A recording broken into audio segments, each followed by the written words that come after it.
Bookish. My name is Olivia. I hope you are all well. Happy Reading Rush! If I've scheduled this right, this should be going up on the morning of the first day of the Reading Rush. Happy Reading Rush 2020, day one. The Reading Rush is are they doing it annually or biannually now? I'm sure we have had some mini ones during lockdown.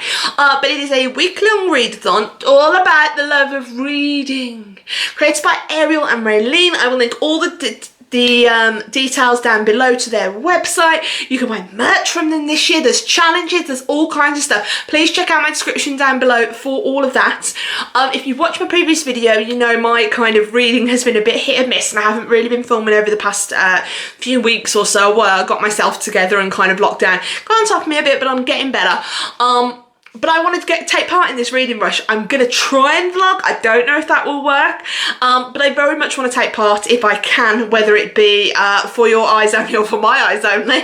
We'll see how that works out.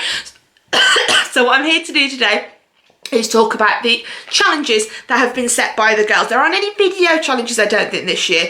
It's the idea that they're going to judge us on look at blogs and do a random winner from blogs. So please, again, take part in that if you can. They do wonderful work. Please go and support them. But let's talk books. Let's talk TBR.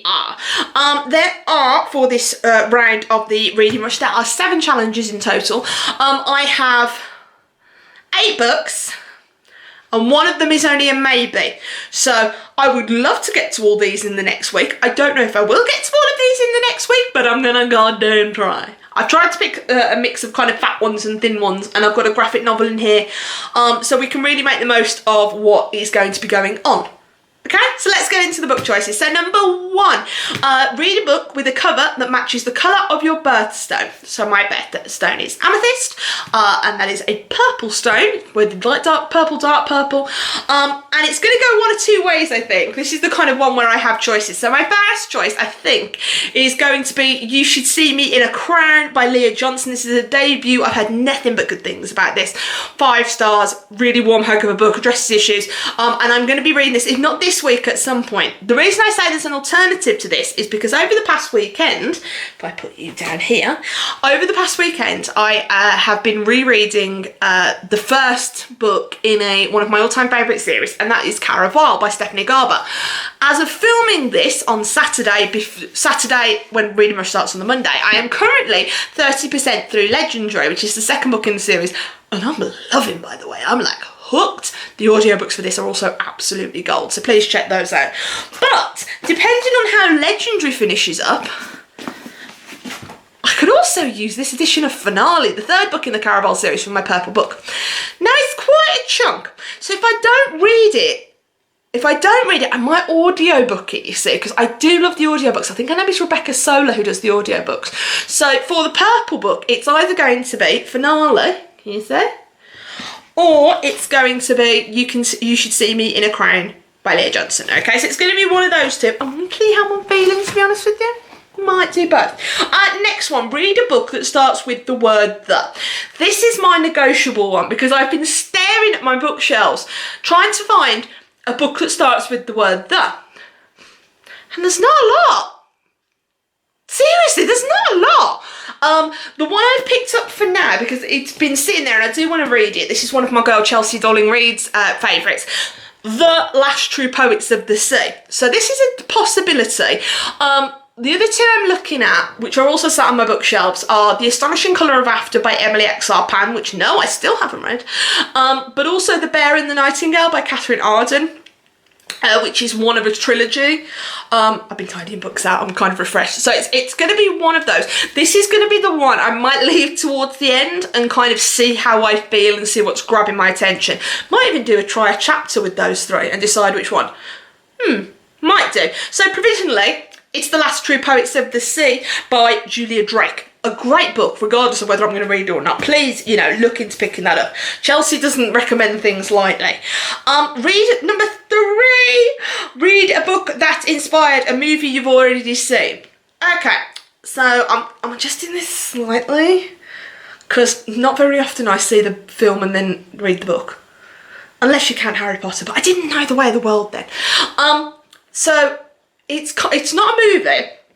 But over this weekend, I've started watching on Netflix their new series, Cursed, which is based on this, the book by, illustrated by Frank Miller and written by Thomas Wheeler, which essentially is the kind, and it even says, look, that's how long I've had it, coming to Netflix. And it's literally been on there this weekend. So I've started watching it, and I'm enjoying it so far. It's fun.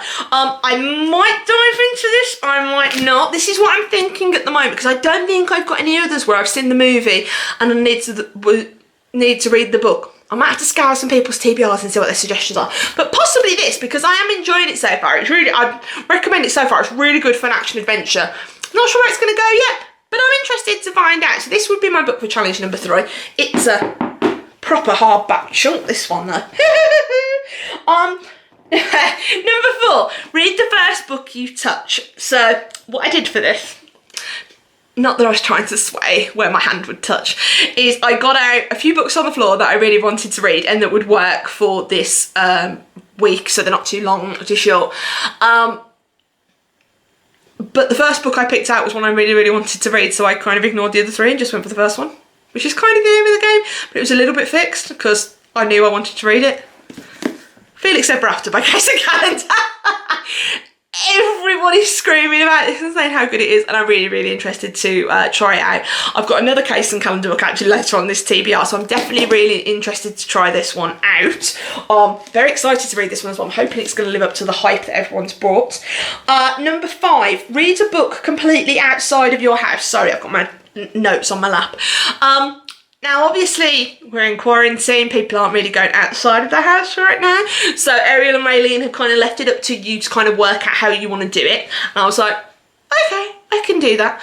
I don't know how creative I'll be feeling during the week, but I know for this challenge I'm going to pick up this one, You Brought Me the Ocean, which is by Alex Sanchez and Julie Moreau. I honestly don't know what this is about, other than I know it's a graphic novel. And I've just flicked in the back and I'm sure just saw the DC logo, so it fits somewhere in the DC universe. It was Julie over at Pages and Pens I saw pick this up, and it intrigued me, so I picked it up. So I don't know how I'm going to work out reading outside the house yet, but however I do it, it's only a tiny book and it's a graphic novel, so I thought actually that would be perfect for this challenge, and I can finally see what it's all about as well. 2 questions left. Number 6, read a book from a genre you've always wanted to read more from. I could have listed a whole load of genres for this one, I ain't gonna lie to you. But again, the fact that it's a readathon and I'm trying to do at least, trying to do 7 books in 7 days. I went for the shortness, so the genre I've chosen, I hope you can class it as a genre, the genre I've chosen that I'd like to read more from is I'd like to read more translated fiction. I have read my first Murakami this year, which I was very proud of, and I'm interested in kind of broadening my knowledge in that area, particularly Jenny over at This Story Ain't Over gives some amazing translated recs. So for this one, I'm going to pick up Before the Coffee Gets Cold by, Toshikazu Kawaguchi, and essentially I think it's this idea that this little magical coffee shop somewhere in the back alleys of Japan, and you kind of get from 4 different points of view. They go into the coffee shop and they're taken somewhere else, I think, and they've got to get back before their coffee gets cold. And I love that idea. And also look at the cute kitty cat on the cover. Look at the cute kitty cat on the cover. I love it. So it's very short, very simple. This, I've also picked up some other translated fiction, so I'm hoping this is going to whet my appetite for post-reading rush to try and read some more. So this is what I'm going to be for the genre I want to read more from. Translated fiction. Before the coffee gets cold.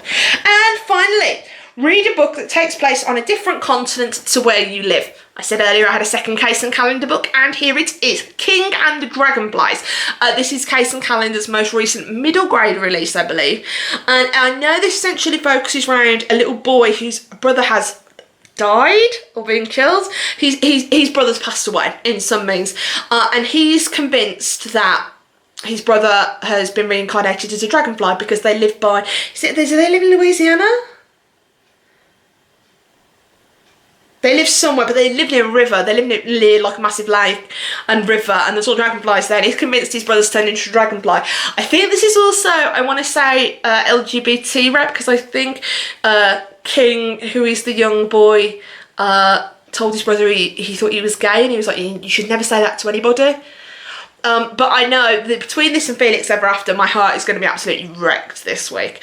But again, middle grade, very tiny, very easy to read. Another one I've heard absolutely phenomenal things about. Yes, that's it. That is my TBR for the Reading Rush. Like I said, I'm going to try and vlog some element of it if I can. If not, you can check out any shorter updates over on my Instagram, which is @StageyBookish. Come over and say hi there. Give us a follow, give us a like. And it's going to be a fun week. Like I said, as of right now filming this video, I'm in the middle of that. Well, I think I'm 32% into this. And I'm loving it. So whether it's finale, whether it's You See Me in a Crown, to be fair, if I really want to read You See Me in a Crown, I could use that for another challenge as well and do some moving around. But who knows what I'll do. I have no idea what I'm going to do. But you know what I'm going to read some books. It's going to be a manic week. I've got to go out. I'm going out on Monday. I don't leave the house anymore. I'm going out. I've got I'm doing a summer school kind of work to kind of learn about children's literature on Tuesday. Might be seeing a friend for coffee later in the week. Well, sorry, a socially distant appropriate coffee later in the week. I'm one of the sensible people. And it's just going to be a wonderful week of reading. Like I said, if you haven't done so already, please check out all the official Reading Rush info, details and merchandise. Get that down below. It's going to be a fun week. Look forward to keeping in touch with you. Stay well, stay safe, keep smiling everyone. See you on the next one. Bye!